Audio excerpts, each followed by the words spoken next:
It's Friday, and welcome to Light and Unite. I'm Styles Q. Weinberg. The response to Light and Unite has been fantastic. More people are posting, and more important, more people are lighting Shabbat candles.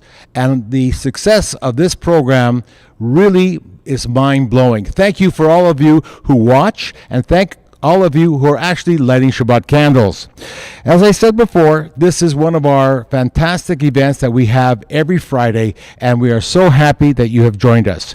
For the next few weeks, we'll be featuring rabbis from all over the city of Vaughan. And right now, we are proud to present from Chabad Romano, Rabbi Mendel Bernstein. Welcome to Light and Unite, Rabbi. Thank you so much, Styles. I'm honored to be the first rabbi on your program. You understand this is Friday the 13th, so it's a little bit, it's good luck to be over here. So thank you for joining us. Rabbi, tell me something. Romano is not really a Jewish name. And ever since I came here, I found that I've always been curious. How did you get the name Romano? Okay, well, I would say it in short and brief. We were searching for a piece of property where we could develop a shul, a community center, and a school. And we did our research, and we found that one of the biggest developers around here was a fellow by the name of Mario Romano. Make a long story short, he was very interested in donating a piece of land upon which this shul stands. He did donate, and he also helped us with the construction. And it's really it's appreciation. It's a way of showing our gratitude, where we've named a building in his honor. Rabbi, that's a great story, Rabbi. I had the pleasure to meet Mr. Romano here on many occasions, and he really is a wonderful, wonderful supporter. And it was a very big honor to meet with this gentleman. You know, I've been coming to Chabad Romano for quite a while, and when I first came in here, it was very different than what it looks like today. And the renovations have been spectacular. Tell us about the renovations. Sure. This is a growing community, and the shul that we had till about 3 years ago, we thought would do the job to accommodate. We also thought that about our school, that the space that we had would work. Thankfully, we've been blessed that it really doesn't work, or didn't work, and we were forced to expand the building. And so what you see here today is the product of that real need. I can tell you that our school today is close to full. Our shul not yet due to COVID, but people are coming back slowly. And we'll get there. Thank you, Rabbi. You'll excuse me for passing the mic back and forth, but we are socially distancing ourselves. Rabbi, to operate this shul, it takes a teamwork, okay? I know that I have met Rabbi Shlomo Vovich, a spectacular individual. And tell us about your team that you have going here. Well, you asked specifically about Rabbi Shlomo, so we'll talk about him first.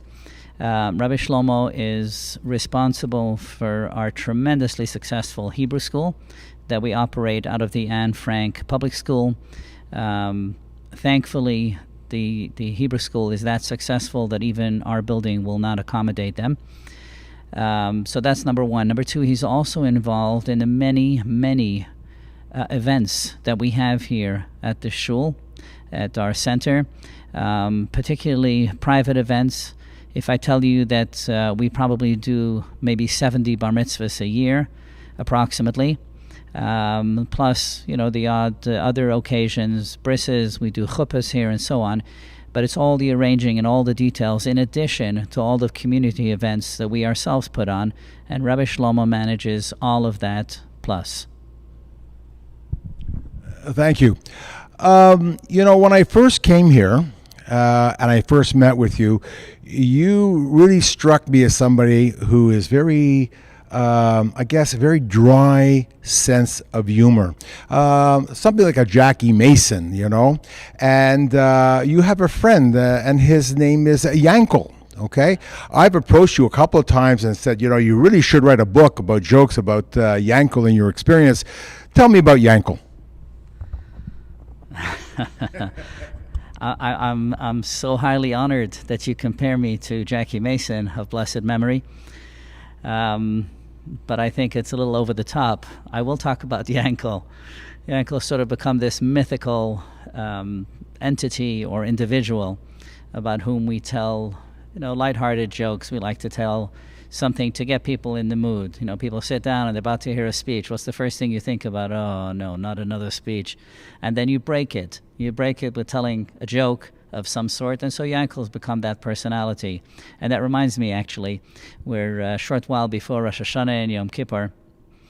And the rabbi once met Yankel and said, Yankel, how come we don't see you in shul? It's been so long. And Yankel tells the rabbi, he says, every time I come, it's the same thing. Kol nidrei. If you get that. Okay, Rabbi, tell me something. The reason behind our meeting today is to promote Shabbat lighting of the candles. Why is this so important? So I'll give you the background as to how lighting Shabbat candles came about. In ancient times, people did not have electricity, and they would illuminate their homes with actual candles. So it was mandated that for Friday night, we make sure the house is illuminated so that when, the family would come back home or sit down for their meal, it would be pleasurable, it would be enjoyable. In addition, no one would stumble walking through the house. The way the rabbis termed this, they called it shalom bayit, which means peace in the home. And in the very literal sense, it means no one bumps into the wall, no one trips on a chair or a table, so that Shabbat is pleasurable and enjoyable. It brings peace to the home. That's the foundation of lighting candles. Thank you. Great story. Rabbi, can lighting the Shabbat candles, can it be done by anyone, any gender, any age? Are there certain rules and regulations? Great question. The answer to that is this is one of those mitzvahs that were particularly given to women. And so it really is their mitzvah. But not always is that possible. There may not be a woman in your life or in your home, in which case it does become the responsibility of whomever is there in the home. If it's a husband, if it's someone who's single, however. And again, we said the basic reason we spoke about Shalom Bayit in the very simple sense, but then you can argue, well, today we have electricity and there's no need really to illuminate the home by lighting candles. And the answer to that is that there's also something very symbolic. It's the idea of introducing light. Light in the spiritual sense, making the environment that you live in illuminated, bright, but also in the spiritual sense, that we don't live in darkness. So that's a very important message, and yes, it can be observed by anyone. Thank you, Rabbi.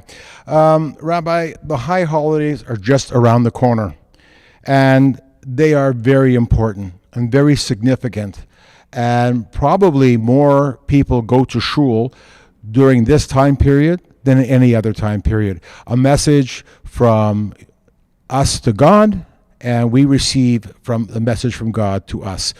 Do you have any message for our viewers about Rosh Hashanah, Yom Kippur, Sukkot, and the rest of the holidays? Yeah, thank you for giving me the opportunity. You're absolutely right. It is an extremely important time. Generally, people like to make New Year's resolutions, whether it's January 1st or coming up to Rosh Hashanah, or for many people, it's when they, turn a new year, that they decide, things have to change. I'm going to do A, B, C, whatever it is that is going to be your resolution.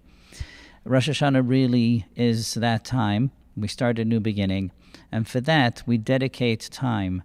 Because if you're serious about a resolution of it actually turning into what you want it to be, not just remaining an idea, then you have to work at it. So in preparation for Rosh Hashanah, we actually dedicate this month, the month of Elul, and then we have from Rosh Hashanah to Yom Kippur a total of 40 days in which we can practice being better. If you practice doing something for 40 days, there's a very good chance that you will continue afterwards as well.